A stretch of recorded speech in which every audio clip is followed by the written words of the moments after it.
எங்களுடைய ஜனாதிபதி அன்றகுமார திசாநாயக் அவர்கள் இந்த இந்த தோட்ட உட்கட்டமைப்பு அமைச்சருக்கும் நாங்கள் எடுத்த முடிவு என்பது இந்த முதலாளிமார்களுடைய சங்கத்துடன் தனித்தனியாக பேசப்பட வேண்டும்.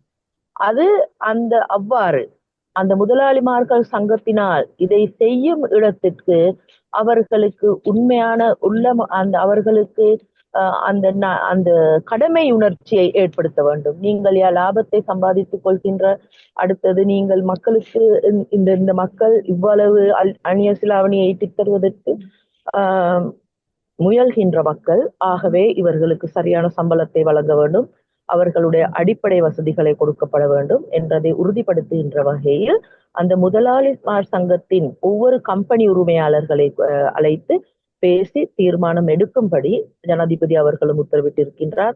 ஆகவே நாங்கள் சொல்கின்றோம், இதோட இம்முறை அந்த மாற்றம் ஏற்படும். முழுமையான மாற்றம் இல்லாட்டியும் இது எங்களுடைய நல்லதொரு முயற்சி. அந்த முயற்சி வெற்றி பெறும். அண்மை காலத்திலே மக்களுடைய ஏனைய பிரச்சனைகள், வீட்டுரிமை, காணி உரிமை, சுகாதார உரிமை, மலசல கூடங்கள், இன்னும் லயங்களில் வசிக்கின்ற மக்களுக்கு நிரந்தரமான வீடுகள், அந்த இருக்கின்ற துரிதமான அவர்களுடைய தனித்தனி வீடுகளில் வாழ்கின்ற மக்களுக்கு அவர்களுக்கு அதை புனரமைக்கும் வேலை திட்டம் போன்ற பலதும் இந்த கிளீன் ஸ்ரீலங்கா வேலை திட்டத்தினூடாகவும் நாங்கள் வேலை செய்து கொண்டிருக்கின்றோம். அதனூடாகவும் இந்த இந்திய அரசாங்கத்தின் உதவிகளும் எங்களுக்கு வீடமைப்பு திட்டங்களுக்கு எங்களுக்கு வழங்கப்பட்டிருக்கு.